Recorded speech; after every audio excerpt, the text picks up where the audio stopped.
All right, so continue. So we are on Siman 14. And, our topic is loss of Pesuke de Zimra. So it contains 8 CFM. Okay. So let's start and we're going to explain.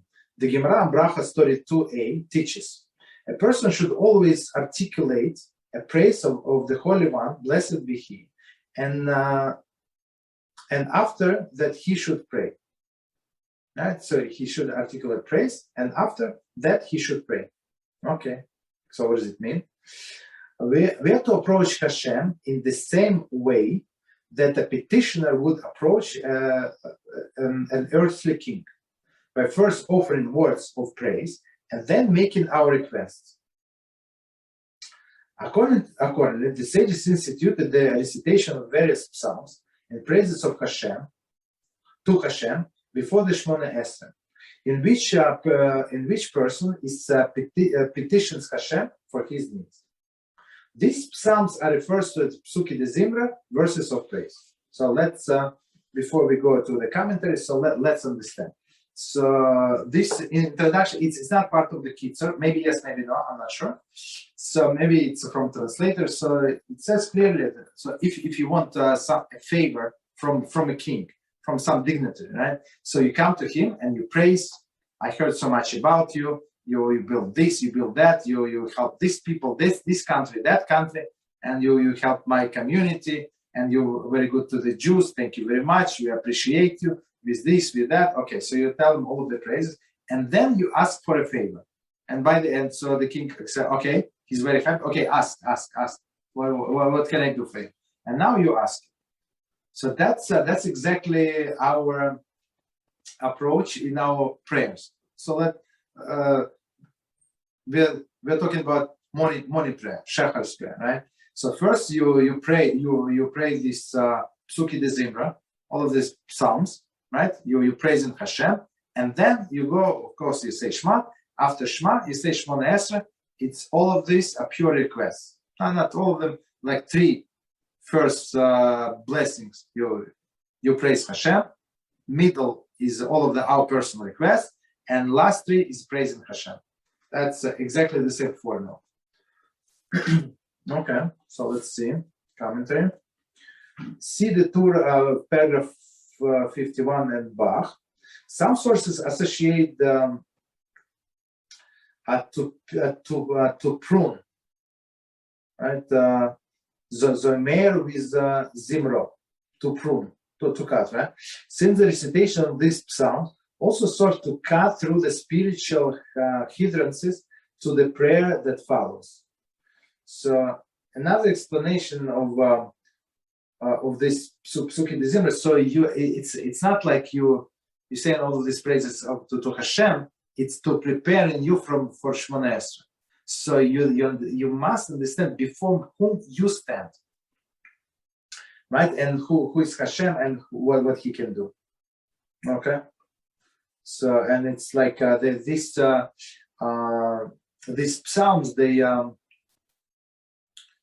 they're allocated in a spiritual like ladder of advance. They go high and high in holiness. Let's say. Let's put it this way. Okay, so CF number 1. The passages and verses of the praise are recited as a part of the morning prayer, beginning from the passage of Hodu until after the song at the sea. The first Pesuke de Zimra. Okay. So let's stop here and explain. So it starts from Hodu and finishes at song of so it's where so after the song of the sea we say Ishtabach, right? That's what we said. It's like we said beginning blessing, right? And then we say the closing blessing of the Pesuke de Zimra. Okay, so let's see commentary on Hodu.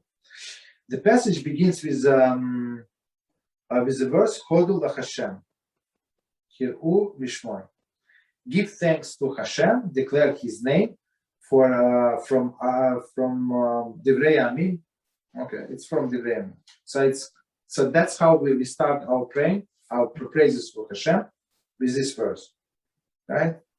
I have a question about that. One more thing, Rabbi. So it says it's from Hodu to Yishtabach, right? But what about the Pesukim that we say before the Shema?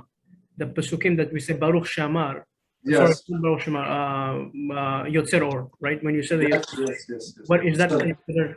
Okay, exactly. We're going to get to this in Kitzur, but just quickly to answer this question. They consider to be blessings before Shema. Okay. So Shema has 3 paragraphs, right? So you say blessing before Shema, you say Shema itself, and then you say blessing after Shema. And from after you finish blessing after Shema, you go directly into Shemona Esrei without interruption. Yeah. Okay, guys. So if you never learn this stuff, so pay attention. If any questions, please stop me and ask you questions. So we start from Hodu, right? And give thanks to HaShem, and then we finish on Song of the Sea. So commentaries say the Torah passage begins with Oz Yashir, Moshe Uvnei Israel. And Moshe and the children of Israel are chosen to sing. Okay, it's from Shmos, chapter 15. Okay. So, and all of this is considered to be Pesuke de Zimra. Commentaries say this follows Nusach Ashkenaz. Okay. Which recites Hodu following Baruch Shema. So Nusach Ashkenaz, we're going to say about Nusach Sfard also. We start from Baruch Shema, and then we say Hodu, right? In Nusach Sfard, Hodu is recited before Baruch Shema. Okay, so that's basically in Pesuke de Zimra, if I remember correctly, that's the only difference, right? So you see Ashkenazi custom say Baruch Shema, then Hodu, and Sephardi custom say Hodu, then Baruch Shema. Okay, but you see, I learned this in details, like always, why is the one is doing like this and one is doing like that. So if you learn the explanation of our rabbis, so I mean, you don't know what to do unless somebody tells you. That one opinion is logical and make perfect sense, and this opinion is logical and make perfect sense. So just follow your minchag, whatever they do, you do. Okay. Okay. So one more time, in the Nusach Sfard, Hodu is recited before Baruch She'amar, so they start with Hodu, and Pesuke de Zimra begins with Mizmar Lesoda. Okay. A psalm of thanksgiving. Okay. So continue. The blessing of Baruch She'amar is the opening blessing recited prior to Pesuke de Zimra. Okay. And Yishtabach is the closing blessing after Pesuke de Zimra. So basically, it's a song, right? So we start with a blessing on this. I would say like block of the prayer, right? We can divide it in blocks. So one block is Pesuke de Zimra. So it starts with a blessing. It goes into like intermediate Tehillim, and then it finishes with a blessing. So Baruch Shema. So basically, according to Ashkenazi tradition, this Hodu is inside of the Pesuke de Zimra, and according to Sfard tradition, it's outside. But I mean, that's the only difference. Okay. So commentators say Baruch She'amar and Yishtabach are not independent prayers, and neither one may recite without accompaniment of the blessing part of Pesuke de Zimra. So basically, what it says here, so you cannot say the first blessing and the last blessing. It's not going to work. So in some cases, in some instances, we're going to discuss later on. So, for example, a person came late to shul, so he has no time to finish all of Pesuke de Zimra, right? and he wants, of course, as we said last time or time before, that the main point of this prayer is to start Shmona Esrei together with the congregation. So if he starts saying the whole Pesukei Zimra, just forget about Shmona Esrei. So in some instances, we're going to learn when it is allowed, the person is allowed to skip most of the Pesukei Zimra, right? But he cannot say opening blessing and closing blessing. So it has to be something in the middle, and we're going to see what must be in the middle. I mean that depending on how much time he has. In addition, since these were instituted as a blessing for the beginning and the end of the Pesukei Zimra, it is especially important not to have any interruption between Baruch She'amar and beginning of Pesukei Zimra. Okay, so it's like this. I would say this approach is everywhere. So before you, after you made the blessing on an apple, you're not allowed to interrupt until you beat the apple and chew it and swallow it a little, right? So that's same with Pesukei Zimra, right?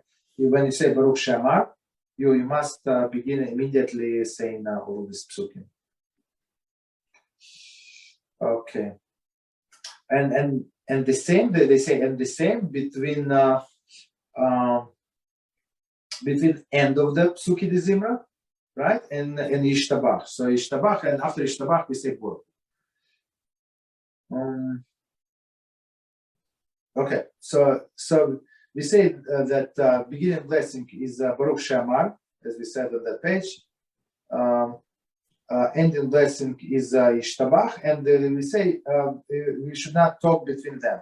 Okay, continue.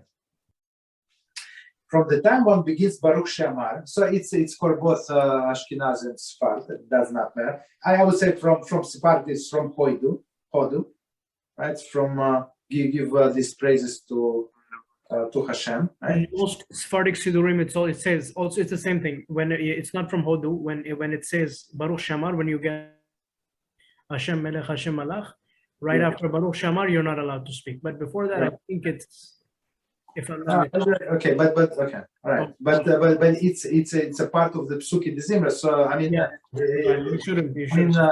This siddur cannot give you all of the halachas, as you understand. It would be too much. Yeah. Okay. So all right. So it says from the time one begins Baruch She'amar until after a completion of Shmona Esrei prayer, it is forbidden to interrupt the prayer with a mundane speech, even if spoken in Hebrew. Right. So meaning from time you start this Pesukei Zimra, and as we said, Pesukei Zimra is like it's an opening block to talk to Hashem. So you praise Him, right? You ask whatever you want, and then you praise Him again. Okay. So until the Shmona Esrei, until the end of the Shmona Esrei, it is forbidden to talk. Wait, question. Yes. Over here it makes it says specifically except Hebrew, meaning that sometimes is it okay? No. I'm sorry. Including Hebrew. Yeah, including Hebrew. Meaning sometimes, does that mean, because it said it specifically over here, doesn't that mean that sometimes it's except Hebrew as well in other parts? Somehow. People think that if it's Hebrew, it is allowed. Understood. I think it's talking more about Lashon Kodesh, because Hebrew, modern Hebrew. Yeah. When we say Hebrew, we mean Lashon Kodesh. Yeah, that's what we mean. Yes. Ivrit. Yes. Okay.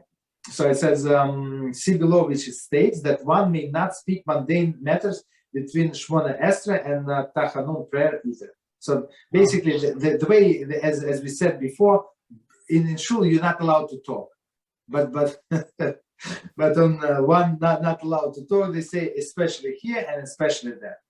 And Mishnah Berurah adds even one word. So forget about how are you and stuff like that. Even one word, you're not allowed to talk. And there are some clowns that come on Shabbos late, and they want to wish everybody good Shabbos. They want to say Shabbat Shalom. If you want to do that, come early, like 10 minutes before, and say whatever you were saying, not when everybody is praying, right? And it's as we said before, it's like putting stumbling block in front of the blind. So he wished me Shabbat Shalom, and I have to answer. I'm not going to answer, but other people would answer. That's a big issue. Likewise, in all places where it is forbidden to interrupt with speech, even speaking Hebrew is forbidden.